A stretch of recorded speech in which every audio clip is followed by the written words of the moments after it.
Meus amigos e minhas amigas, bem-vindos ao canal do Instituto de Economia da UFRJ.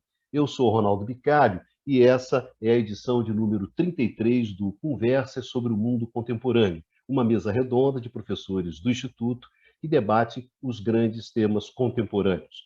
O nosso tema de hoje, dessa edição, é a integração sul-americana e um ponto muito particular que caracteriza o momento dessa integração, que é a completa ausência do Brasil desse processo.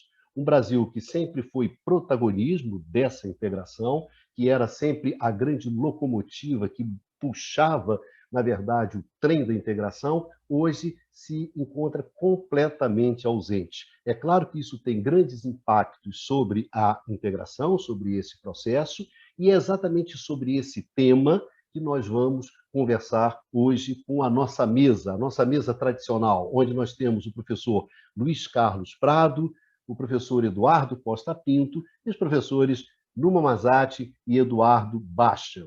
Então, vamos diretamente ao assunto, né? Sem conversa, lembrando para vocês que vocês encontram sempre esse programa aqui no formato de podcast, no canal IE-UFRJ. Então, vocês podem ver os vídeos e quem não pode ver o vídeo pode ouvir o podcast. Bom, vamos lá. Prado, gostaria que você começasse exatamente sobre esse tema, né? Brasil, a grande ausência do processo de integração latino-americano hoje. Pois bem, Bicalho, vamos falar sobre a integração sul-americana.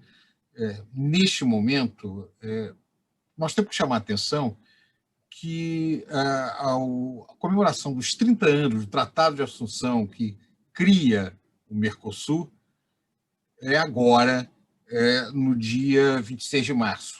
Para o nosso público, nós estamos gravando quase no dia 25. No dia 24, às 23h48, né? Nós trabalhamos à noite aqui. Então, provavelmente isso vai ser divulgado aqui no dia 26. Então, dia 26 faz 30 anos que o Tratado de Assunção foi assinado. Mas a ideia de uma integração, no caso, aí seria não só sul-americana, mas latino-americana, vem desde os anos 60. Em 1960 foi criada a ALAUC, Associação Latino-Americana de Livre Comércio. Depois, em 1980, se criou a ALAD, já que a ALAUC não funcionou. E na América do Sul, várias tentativas, e na América Latina, de se criar programas de integração ocorreram no pós-guerra. Sempre houve muita resistência à criação de um processo de integração na América do Sul e na América Latina, diferente do caso da Europa, por parte da principal potência aqui do hemisfério, que é os Estados Unidos. Sempre não viu com bons olhos, e a integração que era defendida era a das Américas, a hemisférica, onde os órgãos que faziam, que tinham esse papel, tinha a influência decisiva dos Estados Unidos, a influência, no mínimo, muito forte, como no caso da OEA, sob o ponto de vista político. E o Pacto Andino, feito pelos países, um grupo de países da América do Sul e o Mercosul, foram duas tentativas de experiência que, ao final, não deram certo, mas bastante com momentos com resultados muito positivos em algum momento. Para jogar um pouco a discussão adiante, sem fazer uma longa exposição, eu quero chamar a atenção que o Mercosul, ao longo desses 30 anos, ele teve alguns momentos de paralisia, mas alguns momentos de grande dinamismo. E o período mais dinâmico dele foi um momento histórico, já no século XXI, onde juntam-se Lula no Brasil, na Argentina, o Kirchner, o Lugo no Paraguai e o Tabaré Vázquez no Uruguai. Então, com todos os problemas, o Mercosul ampliou muito o comércio dos países da região e a pretensão dele era fazer um processo de integração muito, muito intenso. Inclusive, a tarifa externa comum, que foi criada depois de um longo processo, depois de um processo muito muito sucedido de negociação entre os países, embora nunca tenha sido completada, foi importante para se ir além de uma mera área de livre comércio. A ideia era se criar um parlamento no Mercosul. Neste momento, já deveria ter um parlamento em funcionamento no Mercosul, se criar um espaço de integração de movimento de mão de obra relativamente livre dentro da região.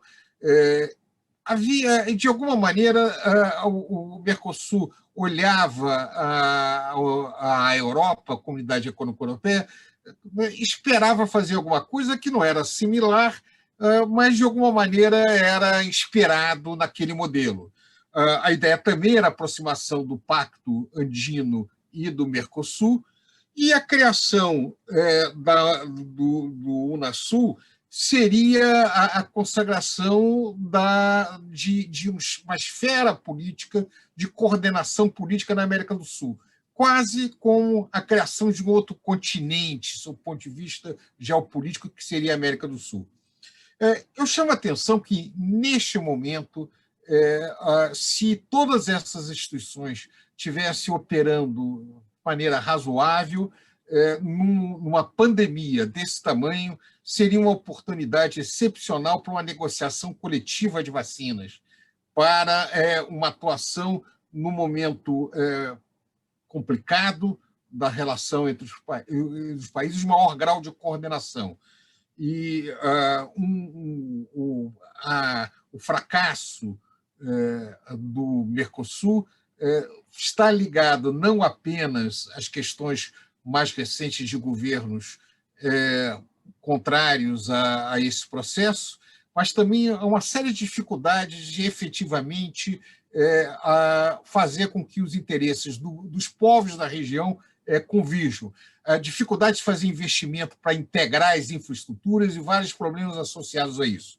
De qualquer maneira, neste momento, essas experiências de integração têm o Brasil como um país voltado de costas para esse processo, atuando, porque o Brasil continua sendo membro do Mercosul, continua tendo relações comerciais importantes com essa região, mas atuando de maneira burocrática e agora, na comemoração dos 30 anos do Mercosul, ameaçando um processo da possibilidade de negociação independente de cada um dos países sob o ponto de vista comercial, o que seria a morte do sonho de uma área de integração, de uma área de um processo de integração profunda dos países da região. Portanto, o que marca esse momento histórico é a ausência do Brasil e a certa tentativa dos países da região de também atuar e procurar alternativas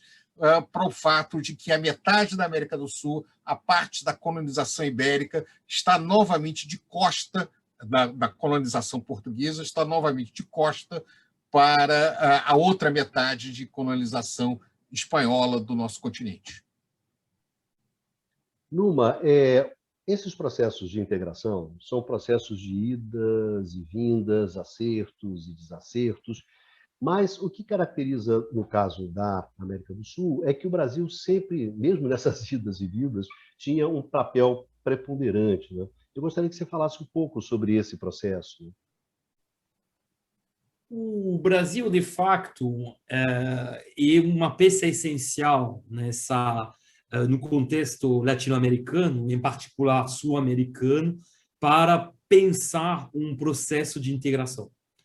Pelo seu peso demográfico, pelo seu peso econômico mais ainda, e pelo simples fato também de ter sido o único país que conservou, depois da crise do desenvolvimentismo, ou seja, nos anos 80, uma estrutura produtiva ainda muito diversificada, particularmente nos bens de capital, nos bens de consumo durável, né?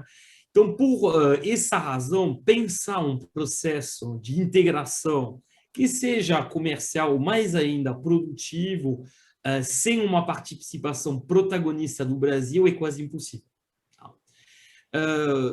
Se a gente for olhar assim, a ideia de integração produtiva e comercial, né, e uma ideia que é muito associada aos grandes autores do estruturalismo latino-americano e, em particular, o Prebisch. Tá? O Prebisch, ainda em 1959, publicou um longo artigo, um estudo, na verdade, né, cujo título era o mercado comum latino-americano. Ele entendia o mercado comum como algo inspirado do processo de construção europeia que estava se consolidando nesse período. Bom, lembramos que a assinatura do Tratado de Roma é de 57. Né? Então, já desde essa época, quais eram os benefícios esperados de uma integração? O fato de você criar um mercado maior, de você ter a possibilidade também de criar cadeias produtivas numa escala regional, permitindo que países de população menor, de economia assim, menor, possam ter uma participação em um pedaço dessa produção industrial. E, claramente, assim, esse projeto de integração ficou na área acadêmica, como assim, limitado à área acadêmica por um tempo, o contexto histórico do período também não facilitava necessariamente um processo de integração maior, e a gente vê que, bom, além do próprio Mercosul, que passa a existir na década de 90, a década de 2000 foi fundamental. Porque se a gente for olhar assim, o que já existia se consolidou na década de 2000. E nesse período, o país que assumiu o protagonismo, inclusive assim, em termos de defesa desse projeto de integração, foi o Brasil.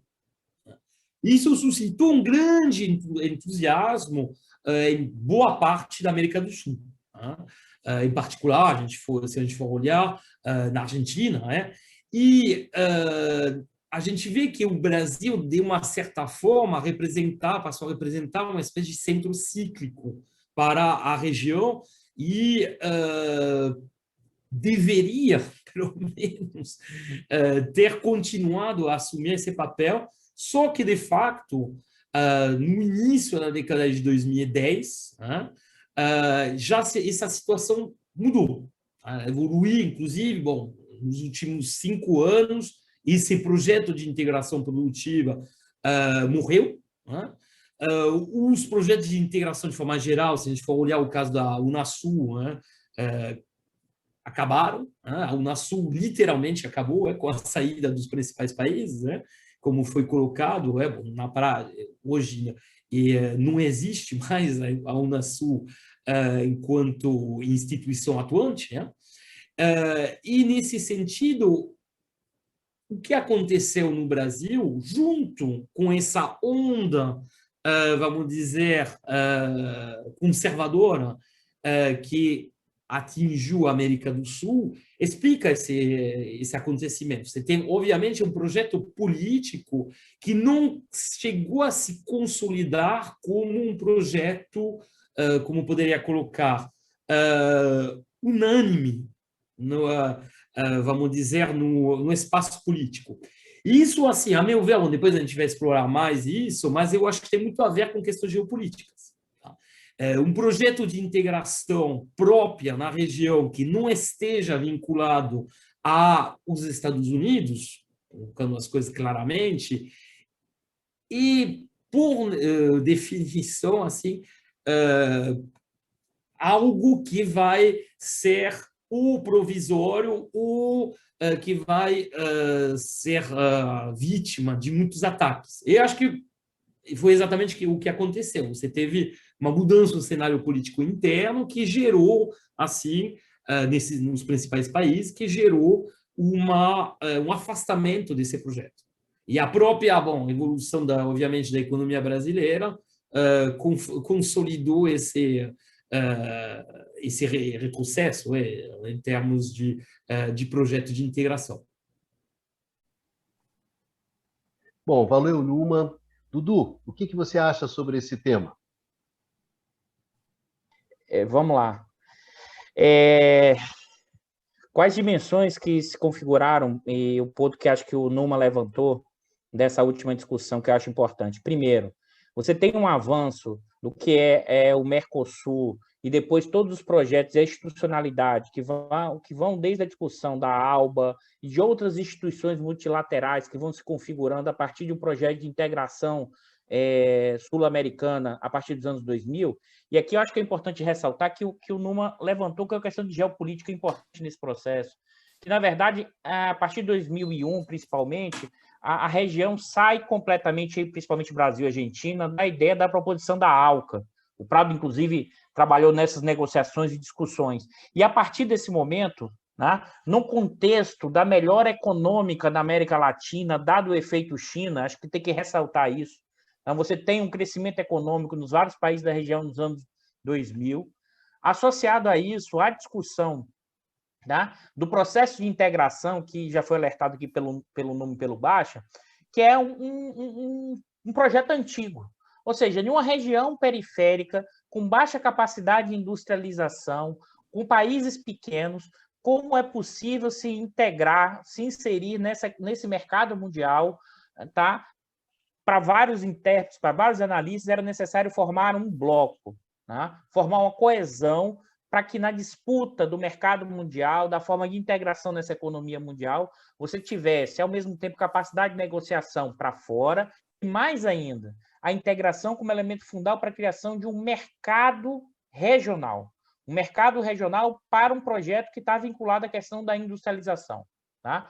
E isso, em certa medida, e muitas vezes a gente esquece, mas a questão do Mercosul dos anos 2000 é extremamente importante, porque, inclusive, também nesse período, mesmo com o processo de desindustrialização no Brasil, você permaneceu com os acordos como um mercado importante, por exemplo, de destino da indústria de máquinas e equipamentos brasileiros para a Argentina, né?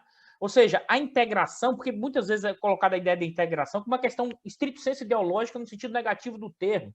Na verdade, a integração é uma busca de construção de um mercado regional e que, para isso, Numa alertou muito bem, isso significa uma reconfiguração de arranjos de cadeias regionais de produção, inclusive com deslocamentos produtivos entre países. Em certa medida, isso não avançou, né, apesar dessa institucionalidade. E, em certa medida, o movimento de integração teve articulado com um momento positivo em termos econômicos da região, tá? O boom das commodities, e aí por isso que eu falei do efeito China, isso permitiu folgas, né? Que seja na política fiscal, que seja na questão da vulnerabilidade externa, que criou margem de manobra, que seja para a política interna, mas para a construção de um arranjo, né, regional.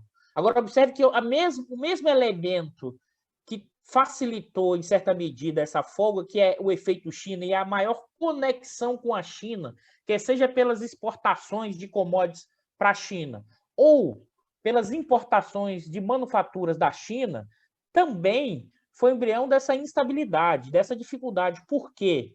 Porque isso foi reforçando um processo de redução da indústria no território sul-americano e principalmente da indústria brasileira, né? Ou seja, o mesmo germe que permite essa integração e essa folga, também o elemento que, se por um lado, aumentou a concorrência, né, das manufaturas chinesas, e isso afetou, sim, né, a estrutura local, né, também isso significou o quê? Uma maior conexão com a China. E como mesmo Numa alertou, dentro do projeto norte-americano, do continente como norte-americano como seu território de segurança, né, isso ampliou tensões e processo de destabilização dessa conexão maior com a China.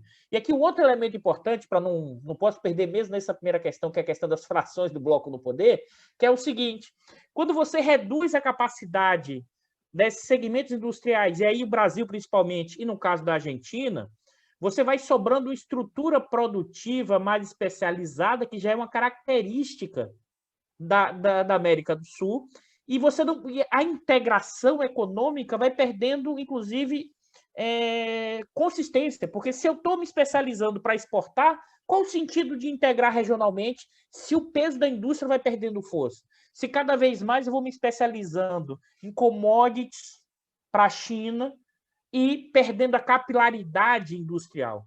E isso afeta, inclusive, os interesses das frações de classe desses segmentos e fortaleceu, aqui que é o germe, ao mesmo tempo, da bonança, também foi o germe do quê? Das tensões, porque os segmentos exportadores de commodities e do agronegócio nos vários países da região vão sair mais fortalecidos nesse período e vão aumentar o seu poder. E, para eles, a integração regional é só custo, não necessariamente significa ganhar espaço. E como esses segmentos, principalmente depois da desaceleração da região em 13 e 14, que é quando, inclusive, o Brasil fica de costas para essa integração, e é quando a questão das commodities acelera, né? A estratégia é como eu vou resolver o meu problema e conectando cada vez mais com a questão das exportações. Ou seja, tem um limite estrutural e também político para esse processo de integração que ficou muito evidente com o Brasil ficar de costas, mas também, né, com a dificuldade, mesmo no processo de integração, no seu auge, de construir infraestrutura, de construir capacidade industrial para que realmente a integração seja uma dimensão material, econômica e produtiva. Baixa, no Brasil, a grande ausência da integração. Bom, já que a gente está falando sobre a América do Sul, né, e sobre datas, né, faz 30 anos da formação do Mercosul, né? Eu vou começar falando sobre uma outra data, né? Que hoje, 24 de março, faz 45 anos do golpe militar na Argentina, né? Que depois a Isabelita Perón levou ao poder o general Vilela, começando uma ditadura muito pesada, muito sangrenta, né? Então, lembrar essa data para relembrar aquilo que a gente não quer reviver na região, né? Episódios de triste lembrança, né? De outras ditaduras também contemporâneas a essa, né? Que foram abundantes no continente naquele período. Bom, dito isso, né, começando a entrar mais no pano de fundo, né, da nossa discussão, bom, o Mercosul, né, uma primeira observação é que o Mercosul surge ali no começo dos anos 90, mas ele estava dentro, vamos dizer assim, do espírito do tempo, né, quer dizer, dentro do Zeitgeist, né, como o pessoal fala, porque houve uma série de movimentos, né, no sentido, movimentos de integração por aqui e alhures, né? Então, por exemplo, o processo de integração europeia ele já vinha de décadas, tá? Mas a União Europeia propriamente, né, ela, enfim, é formada começo de 93 a partir do Tratado de Maastricht de 92, que inclusive apontou para a unificação monetária que ocorreu no final da década.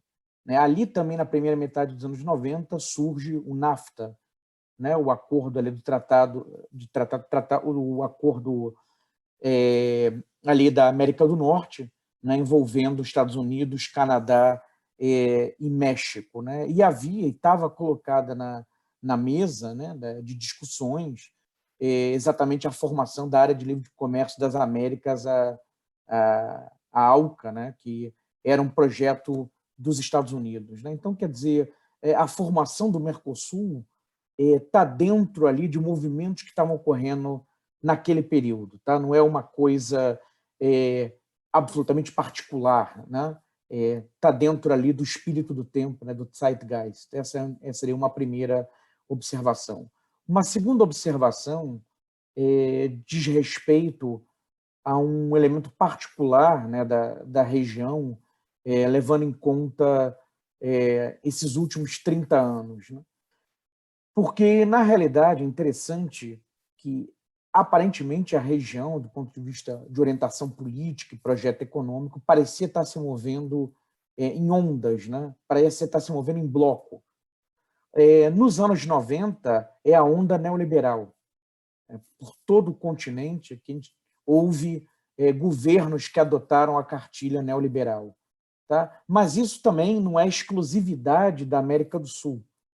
Tá? Também a gente vai encontrar na América Central, mesmo na África, ali no leste europeu, que estava na transição, né, do comunismo para o capitalismo. Quer dizer, essa é a grande onda que acontece ali nos 90, no rastro também do fim da União Soviética, né, enfim, o colapso do mundo, do projeto, né, do modelo comunista. Aí, nos 2000, né, vem uma outra onda, né?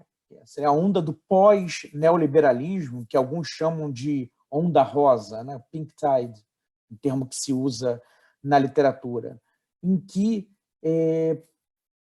toda a região, praticamente toda a região, passou a ter governos de esquerda ou centro-esquerda, adotando efetivamente agendas progressistas, né, com cara de uma agenda mais tradicional de esquerda ou centro-esquerda. Aí já é uma coisa mais particular, né, porque se nos anos 90 o movimento da região se insere completamente na tendência internacional, você não vai encontrar similar, né, desse movimento da América do Sul, por exemplo, no hemisfério norte, nos exemplos mais conhecidos na Europa, enfim, nos Estados Unidos, não é o que acontece. Então, é uma coisa mais peculiar da região. Agora, nos 2010, a coisa fica meio embaralhada. Né? Por quê? Bom, quando o Macri ganha, em 2015, a eleição na Argentina, e aí vem o impeachment da Dilma em 2016, o Temer, né, passa a adotar uma agenda neoliberal explícita. Depois ganha Piñera no Chile, né, volta ao poder o Piñera no Chile, também adepto da agenda neoliberal. Ganha Bolsonaro no Brasil, trazendo consigo Paulo Guedes. Né? Então, parecia, em princípio, que estava tendo uma nova guinada neoliberal. Mas aí a coisa já fica embolada, porque Macri perde a reeleição. Né? Ganha o Alberto Fernandes, mas com a Cristina Kirchner como vice. Então, é a volta do kirchnerismo. Né? O Piñera passa a sofrer fortes protestos lá no Chile. Né? Na Bolívia, em que houve uma situação muito complicada, que Evo Morales teve que, inclusive, ir para o exílio, agora o partido do Evo ganha as eleições. Mas, por outro lado, o Uruguai, em que está há 15 anos a esquerda estava no poder, ganhou um candidato conservador. Então, quer dizer, a coisa está mais embaralhada agora. Se nas décadas anteriores houve ondas muito claras em que o continente parecia se mover em bloco, agora a coisa está mais dúbia, mais ambígua, né? Tá mais dividida. Agora, algo também que é peculiar nesse processo da parte do governo brasileiro. Né? Porque, ainda que houve rupturas na história brasileira, né? A gente pode enumerar, mas se a gente pensar no mundo do pós-guerra, diferentemente da Argentina, em que havia rupturas muito grandes, em que o governo que chegava, seja pela via democrática, principalmente se viesse via um golpe, tentava desconstruir aquilo que o governo anterior tinha feito, desconstruir em larga escala, né? Desmontar instituições, inclusive mudar a simbologia. Tá? Isso foi muito comum na Argentina, enquanto que no Brasil esse não era tanto o caso, né? Houve rupturas, mas, por exemplo, Vargas cai em 45, tá? Isso o professor Antônio Barros de Castro gostava de chamar a atenção, mas não se mudou, manteve-se a Fundação Getúlio Vargas, não se mudou o nome. Tá? Ainda que tenha havido o Dutra tenha tentado um governo mais liberal, mas não destrói tudo que tinha sido feito antes. Tá? Esse governo atual ele parece ter uma proposta, sim, de desconstrução, né? Sim, de desmontagem em larga escala daquilo que vinha anteriormente. E aí, esse processo de esvaziamento da Unasul, né, e de esvaziamento agora do Mercosul, se inserem nesse movimento que não é exclusivo da política externa, também está ligada a instituições internas, mas é parte desse processo. E aí, do ponto de vista de uma pandemia, né, em que a coisa está muito complicada, né, como foi apontado em reportagens recentes, a Unasul tinha um conselho de saúde, ela poderia ser um espaço, ser uma instituição para a coordenação de políticas, compra de vacinas. O Luiz Carlos já chamou atenção sobre isso, acerca desse ponto, nesse momento. Então, é uma pena, é uma perda, né? O que aconteceu com essa instituição. É isso, Bicário. Prado, o seu microfone, por favor, Prado. Fazer alguns comentários, pegando um pouco a situação do continente nos últimos anos. De 2015 em diante, todo o continente entrou com a crise econômica, alguns mais, outros menos. O Chile é um pouco de exceção dentro disso, mas o fato é que a crise de 2008, 2009 entra pesado na região. Então, se esse é um momento de desconstrução, não apenas econômica, mas também é uma situação política crescentemente difícil para o conjunto da região, é uma situação internacional difícil. Nesse momento, alguns instrumentos que foram importantes para enfrentar conjunturas complicadas na economia mundial não tinham mais. Por exemplo, a América do Sul passou por um momento muito complicado, o Mercosul em especial, depois, no período entre 1998 e 2002.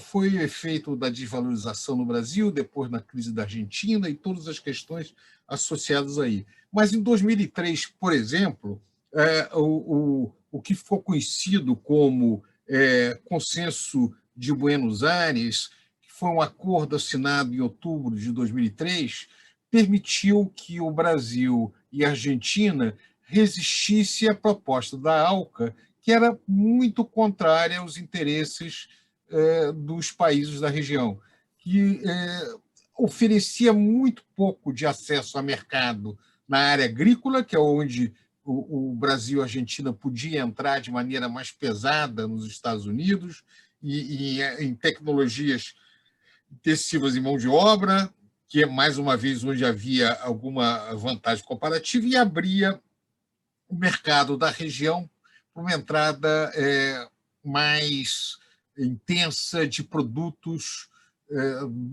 da América do Norte, em especial dos Estados Unidos, dentro da região. Nós vimos o resultado desse processo de integração com a situação do México, né? Analisando a experiência do México depois desde 91, quando ele entra no NAFTA, é uma experiência muito negativa. Ele aumenta a sua exportação, mas ele fica profundamente dependente de um mercado, em especial de um país que tem as suas idiosincrasias políticas, como recentemente no governo Trump, onde a capacidade de negociação do México com os Estados Unidos para renegociar termos do Tratado NAFTA, que já não era muito favorável para o México, mostra a fragilidade que esse país ficou vis-à-vis o seu vizinho do norte. Outro momento muito interessante é a utopia de se criar uma integração mais profunda. Quer dizer, quando você discute lá por 2005 a ideia de que em 2011 deveria haver uma eleição direta para um parlamento do Mercosul, que seria o Parlasul, a ideia da criação do FOSEM, que é um fundo de convergência estrutural sul-americano. Então, são projetos que teriam efeitos extremamente positivos no crescimento de longo prazo da região, inclusive com integração física e várias outras alternativas do gênero. Essa possibilidade, e veja, isso não tem nada a ver, isso não é de maneira nenhuma contrária aos interesses dos negócios. O potencial de ganho de negócio era fabuloso, inclusive com investimentos em determinado tipo de atividades que os países locais tinham potencial. Por exemplo, as grandes empresas da área de engenharia seriam muito beneficiadas numa época que, diferente agora, em que elas são profundamente fragilizadas, elas, em parte, algumas dessas grandes empresas desapareceram, mas elas poderiam se aproveitar dentro disso. Havia a possibilidade de integração na área de telecomunicações, e vários outros terrenos.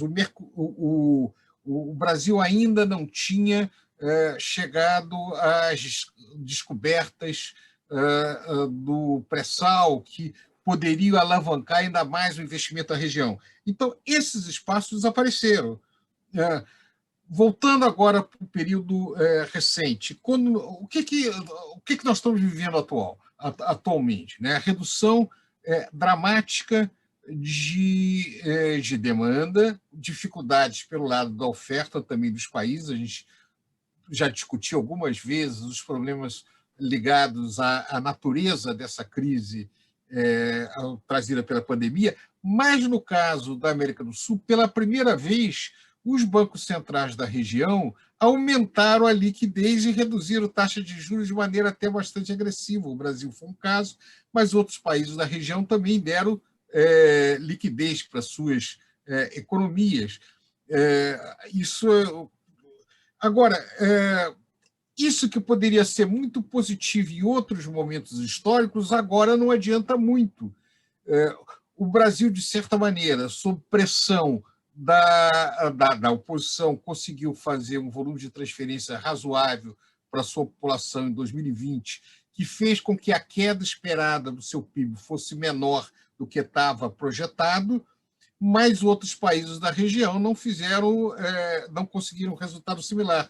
Uma coisa curiosa é que o ano de 2020 acabou tendo uma inflação na região maior do que seria esperado com grau de desagregação, de redução no nível de atividade econômica, muito associado à questão cambial, da volatilidade do câmbio, e também das dificuldades de coordenar políticas, de alguma maneira defender o mercado interno com alguma restrição à exportação, e alguma coisa em torno disso.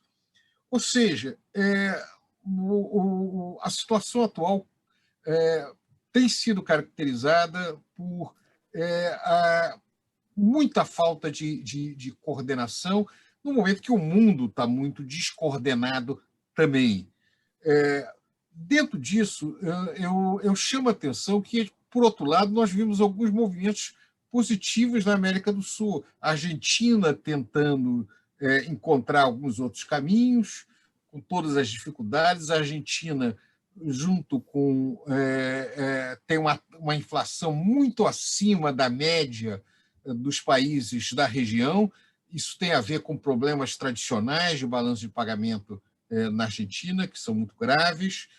Então, a Argentina e Venezuela no outro patamar, Venezuela vive uma hiperinflação, são dois países que têm uma taxa de inflação um pouco fora da média. Mas a questão da Argentina, de alguma maneira, apesar de tudo isso, a inflação foi menor esse ano do que o ano passado, do que em outros anos. Ou seja, essa ausência brasileira ela contribui muito para fechar algumas alternativas no momento em que a atuação do Brasil seria muito funcional para não resolver, porque essa crise não era passível de ser resolvida no âmbito da América do Sul, mas pelo menos para minimizar parte dos problemas que o nosso continente enfrenta. Sob o ponto de vista político, foi mais grave, porque no momento em que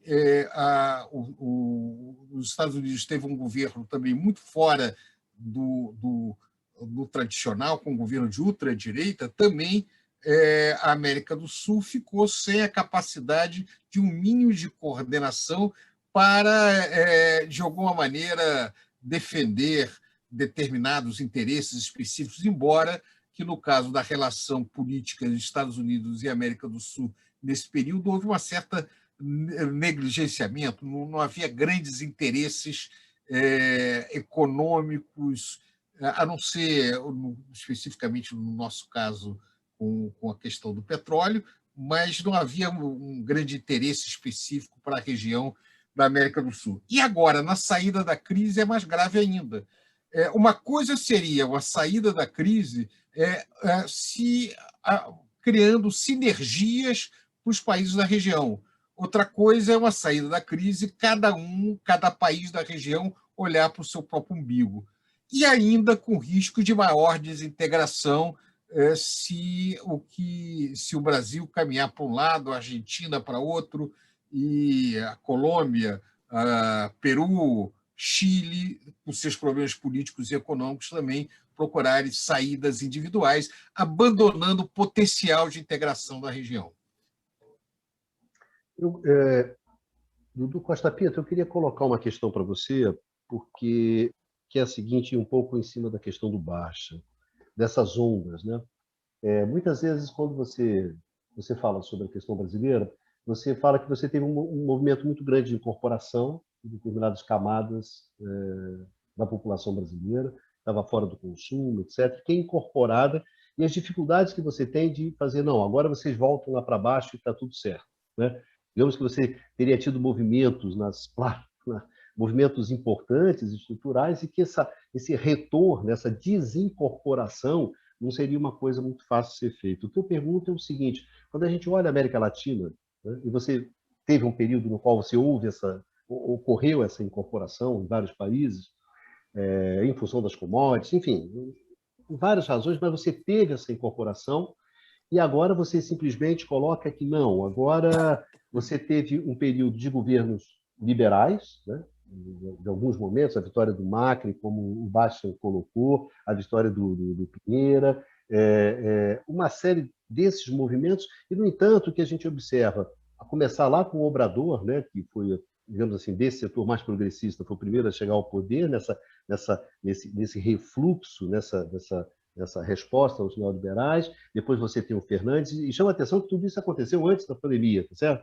Então você tem o Fernandes, que acontece antes, quer dizer, os eventos que acontecem no Chile acontecem antes da pandemia, no Equador também, enfim, onde você tem, digamos, um outro movimento, quer dizer, a minha questão é a seguinte, Dudu, quer dizer, essa América Latina que foi incorporada, essa parcela da população latino-americana ou sul-americana que foi incorporada, é muito mais difícil você chegar, não, agora vocês voltam para baixo e está tudo certo, etc. E pegando o caso boliviano, né? Seria o caso síntese disso, né? Onde você teve um golpe, no entanto, a população reage, você volta com o erro e bota os golpistas na cadeia, o que não é uma coisa muito comum na América Latina. É um pouco essa reação, não, eu fui incorporado, eu gosto desse negócio, eu quero isso, para mim eu quero aquilo ali. Pô. Esse é o prato que eu quero no restaurante. Acho que esse ponto é importante, a discussão da incorporação não é só brasileira. Os dados da CEPAL mostram, inclusive, que a retirada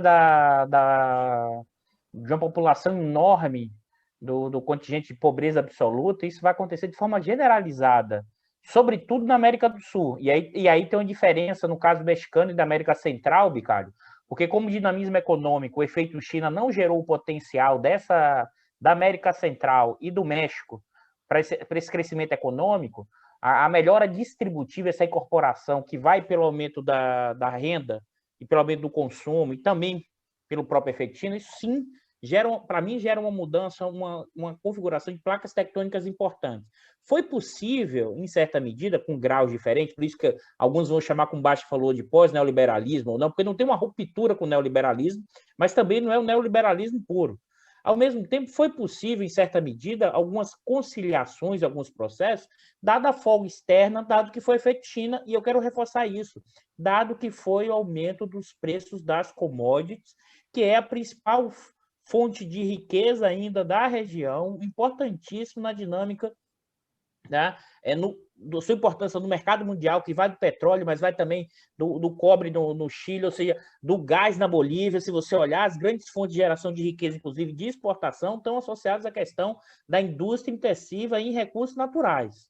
E por que eu estou reforçando isso, Bicalho? Porque acho que esse é um ponto que você chamou a atenção, porque é a partir de, como o Prado alertou, de 13 e 14, que imbica o preço das commodities, do petróleo, das commodities minerais, da questão do gás, e já fica a gestão, vamos dizer assim, distributiva, cria uma dificuldade maior para que o Estado, cada Estado nacional desse, consiga ao mesmo tempo compatibilizar essa nova incorporação e seguir nesse projeto de incorporação. É porque, Dudu, alguns países têm fragilidade de balanço de pagamentos, né? E quando muda o cenário, fica difícil.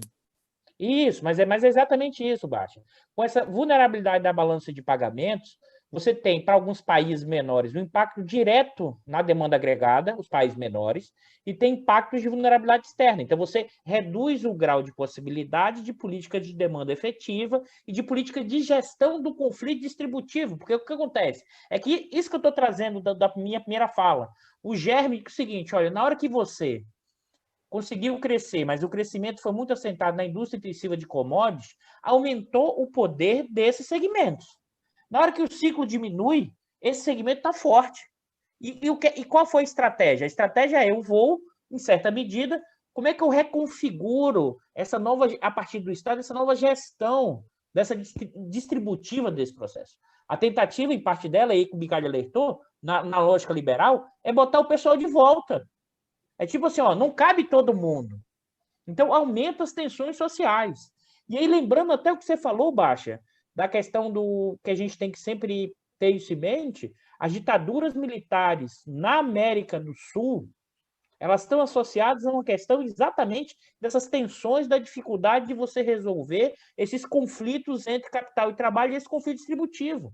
A nossa ditadura militar de 64 vem exatamente depois das reformas de base. E no Chile, a gente vem depois do Allende, ou seja, é quando você tenta um projeto que incorpore essa parte da população e você resolve, como no caso latino-americano, naquele momento histórico, lá dos anos 60 e 70, com o autoritarismo, com a coerção. Você vai na porrada.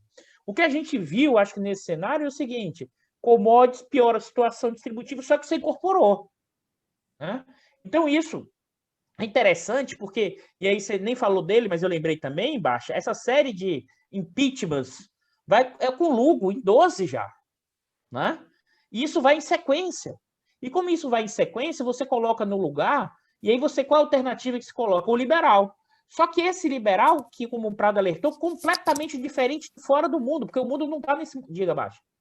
Não, até que é mais até do que isso, que tem impeachment do Lugo de 24 horas, né, 48 horas, que foi uma coisa, bom, surpreendente, para usar um eufemismo, né?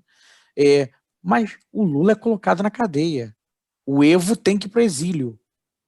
Né? É barra pesada, tá certo, o Lula saiu, agora em princípio recuperou seus direitos políticos, o Evo voltou, o partido dele ganhou, mas o Lula foi para a cadeia e o Evo teve que ir para o exílio. Eleitorais, eles são tratados como inimigos. Então é barra pesada, é pesado, normal, é pesado. É mais até do que os impeachments, você bota um ex-presidente na cadeia e o outro tem que ir para o exílio. Mas é esse que é o ponto. O impeachment, na verdade, é o primeiro movimento. Eu vou tentar impedir que entre alguém que, mesmo que seja cor-de-rosa no projeto, no sentido menos distributivo, não pode. Se nesse primeiro movimento eu não consigo, vou fazendo segundas etapas do processo. E claro que cada país com sua especificidade. E mais ainda, esses movimentos foram concatenados, estruturados pela questão externa, aí como o Numa já leitou, sem dúvida nenhuma, mas a gente tem que lembrar com um apoio fundamental das frações do bloco no poder, dos detentores de riqueza em cada território desse. No caso boliviano, né, o pessoal do agro das regiões e que fez todo o movimento. No caso brasileiro, o pessoal da indústria, das finanças, que apoiou o impeachment, e depois tudo isso que a gente viu depois. No caso argentino, né, os terraplanistas argentinos fizeram todo o movimento para vitória, e depois gira. O problema é que se coloca, e aí que acho que é o ponto para a gente para pensar nesse processo, que é que a gente não tem saída simples, porque, primeiro, você não vai ter uma reconfiguração, não dá para você voltar, vamos ter um novo ciclo de commodity e agora vai ser possível reconfigurar tudo igual. Não. Não por quê? Primeiro que você não consegue manter aquele padrão, segundo, porque os interesses desses blocos, dessas frações, dessas configurações, elas não aceitam voltar para um padrão anterior, e parte da população, em termos eleitorais, não vai querer voltar para aquilo antes dos anos 2000, entendeu, Bicalho? Acho que esse é um ponto importante para pensar, porque eleitoralmente o projeto neoliberal clássico na América Latina, ela pode até ganhar uma eleição, mas dificilmente conseguirá ser consistente ao longo do tempo, porque desincorpora. E aí a extrema-direita tenta surgir. E aí eu passo para o Prado e para o Numa, que assim, observe que é interessante isso, porque cada país tem especificidade. O caso boliviano é um caso. E o caso chileno é um outro. E por que o outro? Porque na verdade, a política neoliberal está estruturada na Constituição. E ele já vem há muito tempo nesse movimento. Então, a explosão da revolta social é exatamente para destruir, para reconfigurar uma nova Constituição, porque aquele modelo neoliberal que vem lá dos anos 70 chegou num grau de esgarçamento que a população reage.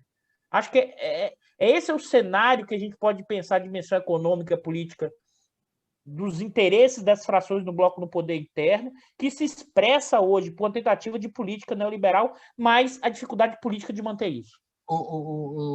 Doutor, eu queria só chamar a atenção, que eu acho que é muito importante chamar a atenção pública.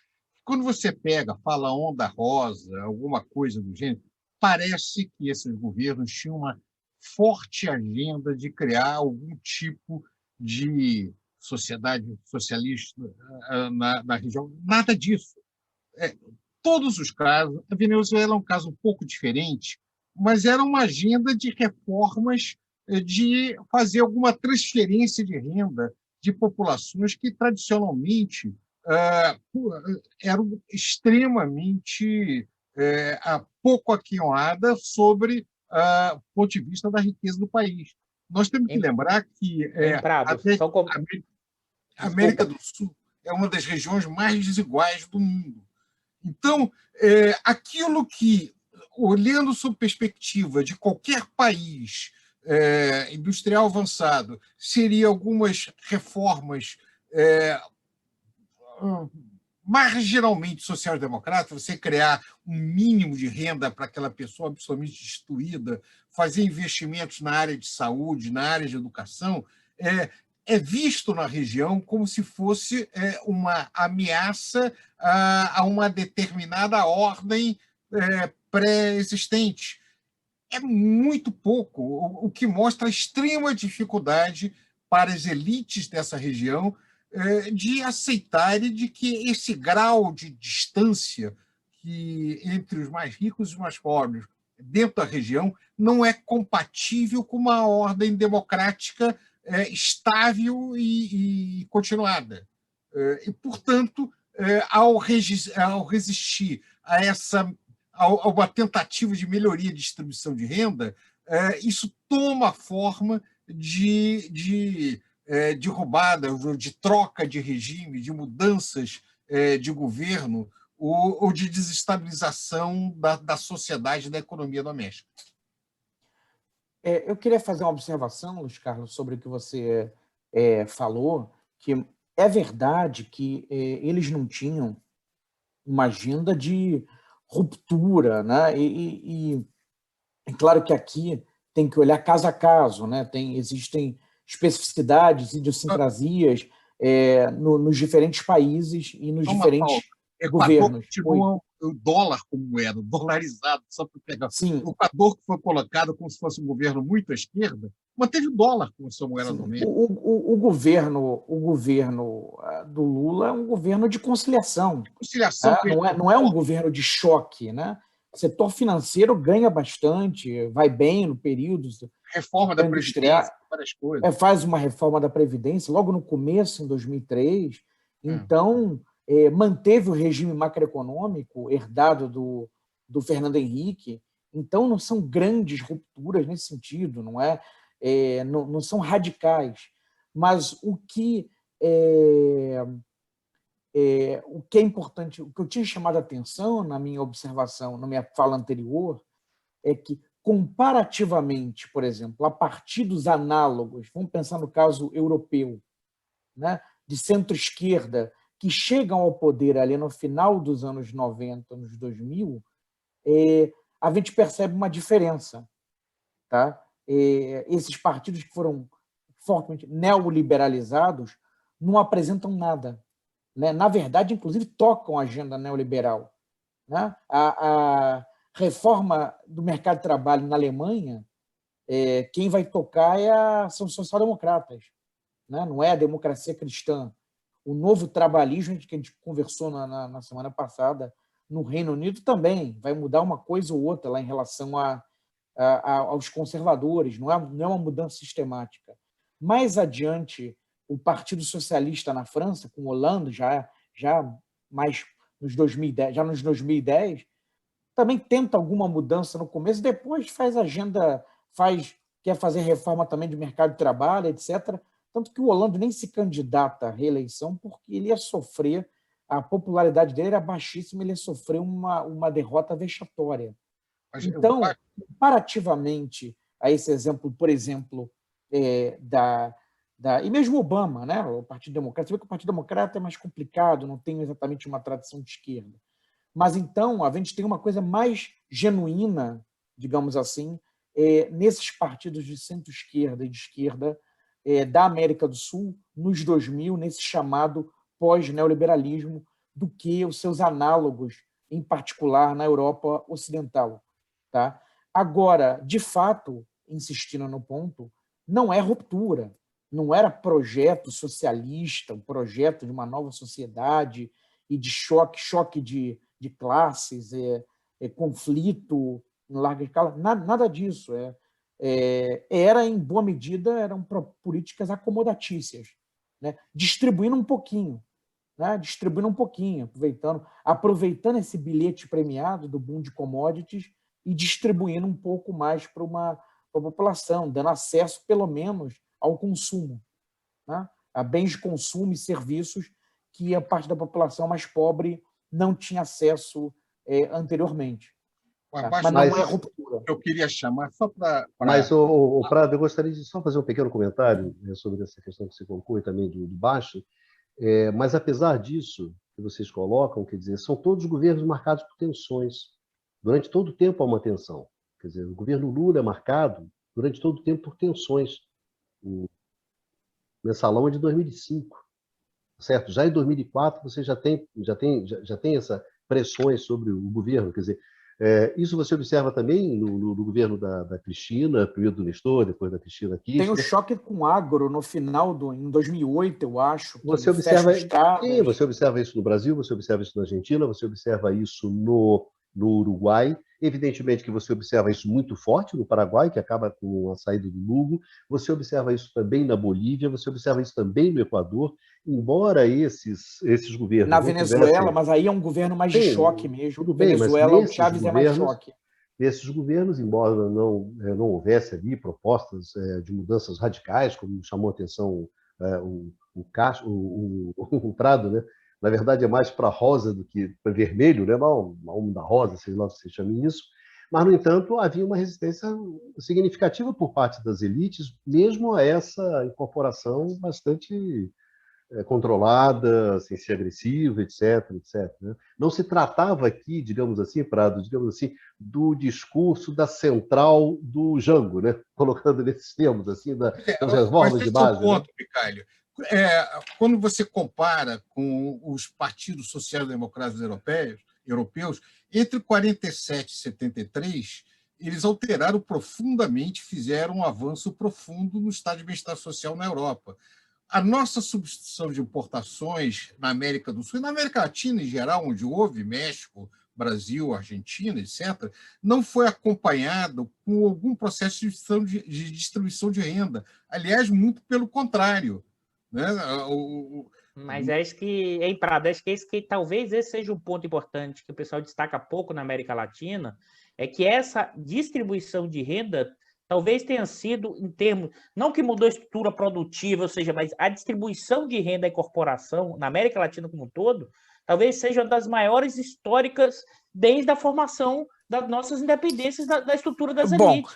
E aqui no Brasil, quem que estava querendo fazer isso? Bom, talvez o segundo Vargas ia sofrer um golpe e se suicidou. E o João Goulart foi depois. Pois é, mas mesmo nenhum desses governos queria mudança de regime. O problema é que você aceitar redistribuir um pouco as cartas, ter algum modelo de social-democracia, significava que, pelo menos as chamadas classes médias tradicionais, aquelas de renda média alta no Brasil, tinham que abrir mão um pouco do seu padrão de vida, não tinha saída. Você tinha que aumentar tributos sobre os mais ricos.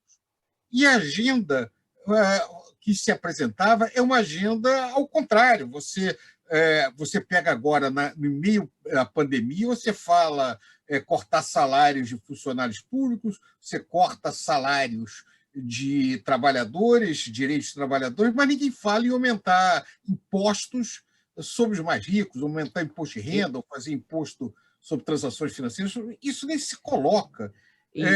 Fala-se em solidariedade dos trabalhadores, é solidariedade dos ricos no Brasil. Não tem na verdade, dos ricos é enorme entre eles, Prado, e não só do Brasil, mas da América Latina como um todo. Esse que para mim, mas esse que para mim é um ponto central para entender. Porque as vias abertas da América Latina, na verdade, não é só o imperialismo no processo. É como esses setores dominantes nos seus espaços territoriais criam uma forma de exploração profunda e não se acham pertencentes a esse território. Eles se acham muito mais europeus exilados, e isso vale para a América Latina como um todo, do que representantes desse território. E se a gente não entender isso... De Holanda, né? No Brasil, a elite se sentia como europeus no exílio. Então, nós não temos nada a ver com isso. Isso aqui é muito feio, muito ruim, etc. E se não entendermos isso, enquanto estratégia de mudança social, vamos ficar patinando, patinando e patinando. Porque setores dominantes latino-americanos, dado sua dimensão produtiva vinculada à questão da terra e da intensiva em commodity, ela é terratenista, ela está associada a um profundo grau de exploração, à lógica da propriedade, e se a gente não compreender isso, a gente vai ficar achando que é apenas o limite econômico, e não é o limite econômico e político para a gente pensar na transformação da região. Mas, Dodô, aí recuperando vias abertas na América Latina, se nós não tivermos alguma reforma por esse lado, ou alguma reforma de redistribuição de renda, ou a barbárie.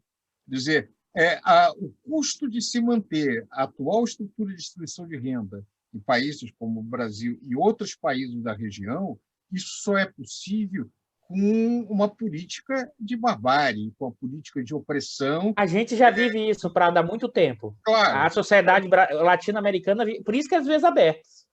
Pois é, mas essa é a situação. É não apenas você perpetuar, mas aprofundar. Porque não é possível, você não terá estabilidade se você não fizer algum grau de distribuição. O que não significa que será votações ou eleições necessariamente para a esquerda. Pode ser todo tipo de aventureiros, como acontece com frequência dentro da região. O Numa está um tempão olhando, eu acho que é importante... eu acho que o Bicalho quer falar, acho que a gente já está... Bicalho, já está na hora. Eu estou aqui, deixa eu... Acho que já está na hora aqui, né? Já passamos da meia-noite, né? Como diz o outro, né? Como diz o outro, né? Amanhã já é hoje, né? Amanhã já é hoje. É isso aí, senhores. Acho que cumprimos nosso objetivo aqui de discutir um pouco desse tema, né? Que é um tema, na verdade, o tema sul-americano, o tema latino-americano. e um pouco da integração, o Brasil dentro desse contexto. Então, eu gostaria que vocês fizessem as suas considerações finais. Então, já que nós estamos aqui bastante avançados na hora, né, pediria que fossem breves, sintéticos, enfim, para a gente terminar essa discussão. Começar com o Numa, que está mais quietinho, hoje foi mais quieto o Numa, né? Numa, as suas considerações finais. Esse tema é obviamente, um tema que deu lugar a uma discussão bastante rica, né? Bastante acalorada. Bom, o processo de integração na América Latina, no final das contas, se a gente for pensar na escala histórica, é relativamente recente, né? Como a gente sublinhou, os esforços assim maiores nesse sentido foram realizados na década de 2000. Já houve uma reversão desse processo, e, no fundo, o que a gente observa é que há dois grandes caminhos para a realização de uma integração, na verdade, três, se a gente for contar assim, a ausência de integração, mas assim, os dois caminhos de integração seriam, de um lado, caminho integracionista, que a gente vai encontrar integracionista em relação aos Estados Unidos e aos países centrais, né? Que, na verdade, é muito carregado pelos setores empresariais e pelo setor do agrobusiness, em particular, né? E depois um caminho integracionista regional, né? Sul-Sul, né? Que seria carregado pela esquerda. Tá? Só que aí a gente tem assim uma dificuldade que obviamente se coloca, que a instabilidade regional faz com, assim, instabilidade interna, né, dos países da região, do ponto de vista político, faz com que o projeto de integração, que seja por essa via, vamos dizer, neoliberal, né, que aí valoriza a ideia de integração nas cadeias globais de valor, que seria no sentido assim de uma integração primeiro para baixo e com a ideia eventualmente de fazer um upgrade dentro da cadeia, ou seja, de melhorar a qualidade da integração, em particular com bens e produtos mais sofisticados, ele assim esbarra uma dificuldade primeiro, né, que é a questão da infraestrutura. Hoje em dia é uma questão fundamental se você quiser qualquer tipo de integração nas cadeias globais de valor, e ter uma infraestrutura de qualidade que garanta assim compromissos logísticos sem os quais assim é impossível conceber uma integração nas cadeias globais. Bom, aí outro problema no qual esbarro é o próprio fato que essa via, ela obviamente é ligada assim, a assim, uma boa vontade, entre aspas, dos países centrais, que ultimamente, nas últimas 3 ou 4 décadas, não tem sido muito óbvio. Do lado da progressista, a integração, ela na verdade, é uma ideia que, obviamente, está presente, mas há uma preocupação muito grande desse campo progressista em relação à própria política interna. Inclusive, se a gente olhar o caso dos projetos integracionistas, ele, por exemplo, no caso do Brasil, é mais específico, como foi já comentado, esse projeto perde a intensidade ainda quando o PT está no poder. Tá? Ele não foi só com o governo Temer. Tudo bem, o governo Temer representa depois uma realmente é um enfraquecimento enorme desse projeto, na verdade, seu desaparecimento, mas o enfraquecimento em si já pode ser observado com a chegada à presidência da República da Dilma Rousseff. Então, você vê que porque justamente as tensões internas acaparam, muito particularmente no caso do Brasil, acaparam muito a atenção justamente desse campo progressista. E como o Brasil em si, de fato, tem um mercado interno muito grande, tem assim uma tradição cultural, histórica, que é a parte dos outros países latino-americanos, né? E particularmente da América do Sul, né? Nesse sentido, você vê que assim, do lado progressista, não é exatamente uma prioridade absoluta. Tá? Então, a gente tem um cenário onde tem visões muito diferentes sobre esse processo. A gente tem um cenário onde, no final das contas, a América do Sul é um espaço de disputa geoeconômica muito forte, porque durante essas 2 últimas décadas houve uma consolidação muito grande da presença da China, né, no espaço regional, tanto em termos, obviamente, de investimento produtivo, infraestrutura, quanto em termos comerciais.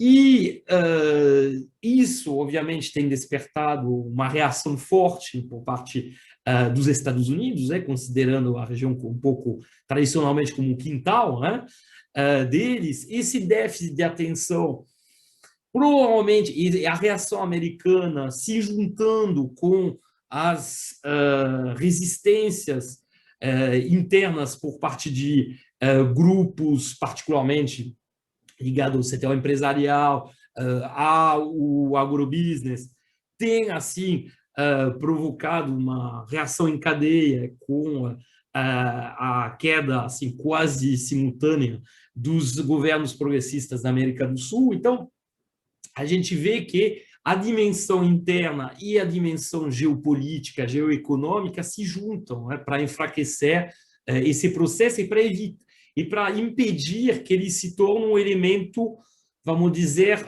de quase consenso no espectro político de cada país. Tá? Então, assim, o que a gente pode dizer é que a integração sul-americana continua sendo um projeto que, no futuro, vai ser objeto de disputa. Continua sendo um projeto que não parece ter uma continuidade e, apesar dos enormes benefícios que poderia trazer para a região, né, pensando aí numa integração produtiva, em termos de cadeias produtivas, em termos também de políticas macroeconômicas coordenadas, né, com o Brasil meio representando assim a fonte essencial de demanda efetiva da região, é provável assim que a gente observe ainda, né, uma instabilidade muito grande na região em relação a essas questões e do ponto de vista econômico. Tá? Então, só para concluir, a própria existência de um projeto de integração na América Latina, como foi colocado pelos colegas, né, hoje no programa, é algo que esbarra em circunstâncias estruturais. Nesse sentido, corretamente, os estruturalistas latino-americanos tinham identificado essas fraquezas, só que provavelmente tinham subestimado a questão geopolítica e, de alguma forma, também a própria questão política interna de cada país, com essa herança histórica pesada e o fato que, infelizmente, a região, ao contrário de outros espaços, particularmente o espaço asiático, onde os casos de de sucesso, né, em termos de desenvolvimento econômico, foram associados à erradicação, ou pelo menos assim, a um controle muito grande exercido sobre as elites antigas, né?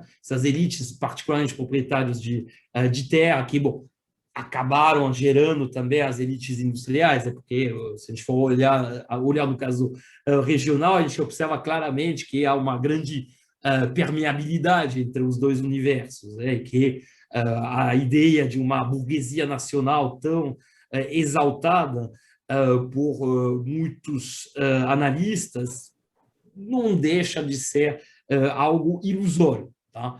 Então, sem ter feito essa revolução, entre aspas, sem ter desmontado essa estrutura de interesse que se reencontra na política, que se reencontra, vamos dizer, nas conexões estabelecidas com os Estados Unidos, que não deixam de ser um ator essencial da região, e muito difícil pensar num projeto de integração latino-americano como um processo que vai avançar de forma, vamos dizer, contínua. Inclusive, a ruptura que houve na década de 2010 ilustra isso de forma muito clara.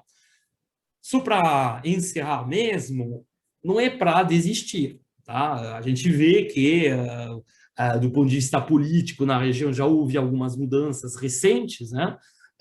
Que houve uma mobilização popular contra governos assim, conservadores. Então, é possível que esse processo seja retomado, mas a dificuldade sempre é de retomar, assim, de reconstruir de novo, de ter que partir não do zero, mas quase do zero. Tá? Então, esse continua sendo o problema da região, essa dificuldade até a definir algumas questões como sendo, vamos dizer, fundamentais e, portanto, não atingidas pelas oscilações políticas. Tá? Então, seria basicamente a análise que eu faria sobre essa questão. Dudu, você, para as suas obrigações, ou suas considerações finais, né? Seja breve, Baiano. Vamos nessa. Obrigado pela participação, já me despedindo, e encerra, Dudu. Não, vou ser muito breve. Eu acho que nós temos a questão tanto da integração como a possibilidade de mudança da região, dos seus espaços territoriais, dos seus países, tem limites econômicos e políticos importantes. Os limites econômicos estão vinculados à nossa estrutura produtiva, mas os limites políticos estão associados a como os nossos setores dominantes, ou seja, os detentores da riqueza financeira e produtiva, compreendem o que é esse território, que são cada país desse, eles se enxergam exilados nesse país e eles não consideram a população como pertencentes àquele espaço nacional. Ou seja, vários países da região, o Brasil um deles, mas vários outros, estão à procura da identificação com a ideia de nação. Nação no sentido que incorpore realmente a população como representante de seu território. Isso a gente não percebe na nossa configuração regional, e é impressionante como os nossos setores dominantes, e aí vou evocar aqui o Chico de Oliveira, que analisou o caso do Brasil, mas você possa expandir isso para o resto da América Latina, como utilizam um jeitão para burlar as regras, para qualquer sinal de mudança social, né? Dar golpes efetivos, golpes empresariais, militares, mas golpes parlamentares para manter o seu lucro dos ramos financeiros, dos ramos situados intensivos em commodities, para manter o lucro de forma sociopata. Hoje eu não tenho nenhum medo de dizer isso, de forma sociopata, porque isso fica muito expresso como esses setores dominantes operam no meio da pandemia, quer seja no Brasil, quer seja na Argentina, quer seja no Chile, e como realmente o lucro está acima de tudo e opera de forma sociopata para manter o seu status quo. É isso, Bicalho. Obrigado, Dudu. Prado, suas considerações finais. Olha, eu acho que a América do Sul, o Brasil, para começar, tem que recuperar a palavra reforma. Eu já falei isso mais de uma vez. Reforma é sempre visto como uma reforma para redução de direitos. Reforma sempre foi uma tradição progressista no sentido de construção de direitos. Então, na verdade, a América do Sul precisa de uma agenda de reformas, não reformas de reduzir direitos trabalhistas, de reduzir direitos de transferência, de aposentadoria, etc. Ao contrário, para aumentar esses direitos, para recuperar aquilo que foi tirado.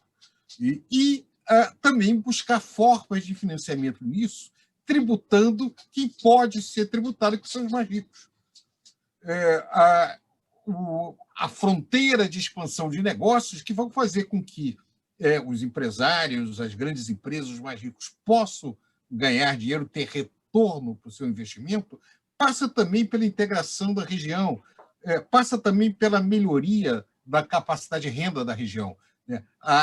O aumento de gasto das populações de baixa renda são potenciais negócios para os setores de renda mais elevada num país como o nosso. Então, de alguma maneira, nós temos que buscar estratégias e reconstruir a utopia do desenvolvimento como um objetivo civilizatório, em especial como a reconstrução desse espaço que está hoje partido e que esperamos que nos próximos anos o Brasil vire novamente de frente para a região e volte a assumir o papel que ele tem por ser a metade da região em termos geográficos, a metade da população e a maior parte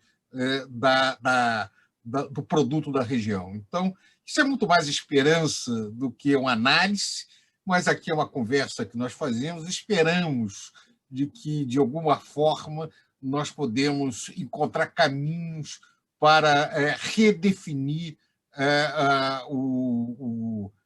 uma trajetória para a região, para que nós não tenhamos conversas como nós vemos tendo, sempre pessimistas, com referência ao futuro do nosso país e da nossa região. Bastian. Microfone baixo. A elite latino-americana, né, quando viaja para o hemisfério norte, né, vai para a Europa Ocidental, fica desbundada, né? Olha como é civilizado, né? Você praticamente não vê pedinte, não vê miséria, as coisas funcionam, né? Mas na hora, né, de implantar aqui conjunto de direitos, a estrutura de impostos que existe, né, nesses países, não querem, né? Fazem tudo contra. Né? Então, talvez esse seja o grande problema. Né? A elite latino-americana adora a civilização, mas detesta o processo civilizatório. Com isso eu encerro. Obrigado, Numa. Obrigado, Prado, Costa Pinto, Baixa. Obrigado aos nossos amigos e às nossas amigas que nos acompanham. E nos vemos no próximo Conversas sobre o Mundo Contemporâneo, aqui no canal do Instituto de Economia da UFRJ. Se cuidem e nos vemos.